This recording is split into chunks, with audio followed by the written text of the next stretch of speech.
এবং জনজাতিদের উন্নয়নমূলক কর্মসূচিকে সার্বিক গুরুত্ব সহকারে বাস্তবায়িত করছে। রাজ্য সরকার অগ্রাধিকারের ভিত্তিতে জনজাতি অধ্যুষিত অঞ্চলে সামাজিক এবং আর্থিক পরিকাঠামো সৃষ্টির মাধ্যমে রাজ্যের উন্নয়নের গতিকে ত্বরান্বিত করার লক্ষ্যে সার্বিক প্রচেষ্টা চালিয়ে যাচ্ছে। গত 28 মার্চ 2003 সালে রাজ্য সরকার বিজ্ঞপ্তি মোতাবেক টিটিএডিসির হাতে নিম্নলিখিত 9টি দপ্তরের ক্ষমতা ও কার্যভার হস্তান্তর করা হয়। 1 নম্বর স্বাস্থ্য পরিবার কল্যাণ দপ্তর, 2 নম্বর শিক্ষা দপ্তর, 3 নম্বর প্রাণী সম্পদ বিকাশ দপ্তর, 4 নম্বর কৃষি ও উদ্যান দপ্তর, 5 নম্বর মৎস্য দপ্তর, 6 নম্বর পূর্ত দপ্তর, 7 নম্বর বিদ্যুৎ দপ্তর, 8 নম্বর গ্রাম উন্নয়ন দপ্তর, 9 নম্বর গ্রাম উন্নয়ন পঞ্চায়েত দপ্তর। পরবর্তী সময়ে মন্ত্রিসভার সিদ্ধান্ত অনুসারে 27 জুলাই 2010 টিটিএডিসির হাতে 14টি দপ্তরের নিয়োগ। দপ্তরের যেমন 1 নম্বর কৃষি দপ্তর, 2 নম্বর প্রাণী সম্পদ বিকাশ দপ্তর, 3 নম্বর মৎস্য দপ্তর, 4 নম্বর পূর্ত দপ্তর জল সম্পদ, 5 নম্বর বিদ্যালয় দপ্তর, 6 নম্বর শিক্ষা দপ্তর সমাজ শিক্ষা ও সমাজ কল্যাণ, 7 নম্বর সমবায় দপ্তর, 8 নম্বর বন দপ্তর, 9 নম্বর গ্রাম উন্নয়ন দপ্তর, 10 নম্বর গ্রাম উন্নয়ন পঞ্চায়েত দপ্তর, 11 নম্বর তথ্য সংস্কৃতি দপ্তর, 12 নম্বর স্বাস্থ্য দপ্তর, 13 নম্বর উদ্যান দপ্তর, 14 নম্বর টুরিজম দপ্তর। নিম্নলিখিত বিষয় সাবজেক্টগুলি হস্তান্তর করা হয়েছে। সত্য তহসিলের এলাকার মধ্যে সমস্ত প্রাথমিক বিদ্যালয়, উত্তর ঊনকোটি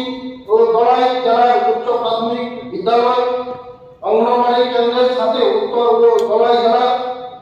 আইসিডিএস প্রকল্প, উপস্বাস্থ্য কেন্দ্র, সাব ডিভিশনাল তথ্য ও সাংস্কৃতিক অফিস এবং ব্লক তথ্য সাংস্কৃতিক অফিস এবং তথ্য কেন্দ্র, ফরেস্ট রেঞ্জ ও ফরেস্ট বিগ অফিস, কৃষি সাব ডিভিশন এবং উদ্যান পালন সাব ডিভিশন অফিস, মৎস্য সাব ডিভিশন অফিস, টিটিএডিসি এলাকায় অ্যাসিস্ট্যান্ট ডাইরেক্টর অফিস, পশু চিকিৎসা হাসপাতাল, পশু ডিসপেন্সারি, উপস্বাস্থ্য কেন্দ্র, ব্লক রেস্টুরেন্ট, ব্রডার হাউস, শুকর খামার এবং পোল্ট্রি খামার। এখানে আরো উল্লেখ করা যাচ্ছে যে রাজ্য সরকারের অনুমোদিত বাজেট অনুসারে রাজ্য সরকারের অধীনস্থ দপ্তর যথা সমাজ শিক্ষা, সমাজ কল্যাণ দপ্তর, জনজাতি কল্যাণ দপ্তর,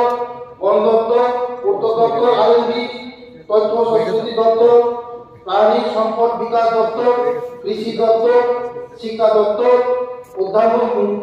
মৃত্তিকা সংরক্ষণ দপ্তর, স্বাস্থ্য দপ্তর, সমবায় দপ্তর, মৎস্য দপ্তর, হস্তশিল্প ও রেশম চাষ, তাঁত শিল্প দপ্তর, ক্রীড়া ও যুব কল্যাণ দপ্তর, নগর উন্নয়ন দপ্তর এবং আরডি পঞ্চায়েত দপ্তর থেকে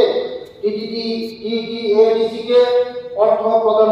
করা হয় বেতন ও উন্নয়নমূলক কাজের জন্য। টিটিএডিসি এলাকার বসবাসকারী জনগোষ্ঠীর অধিক স্বায়ত্তশাসন তথা টিটিএডিসি এলাকার উন্নয়নের ধারাকে আরো ত্বরান্বিত করার লক্ষ্যে Tripura tribal area autonomous district council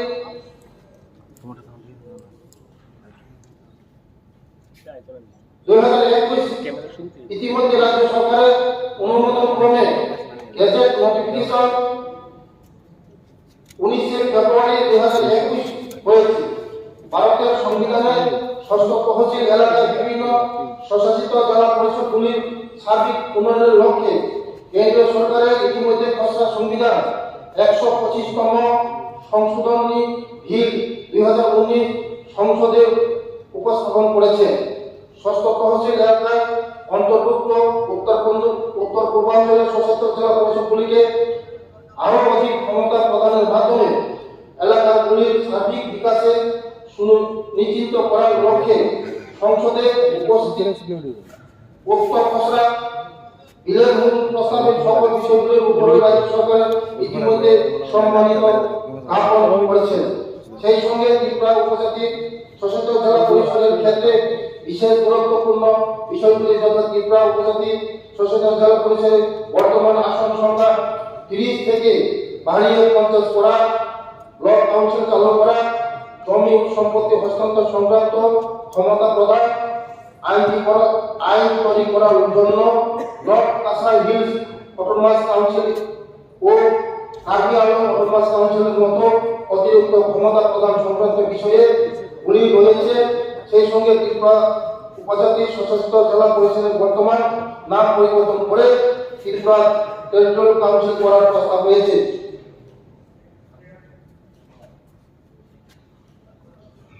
पहले हम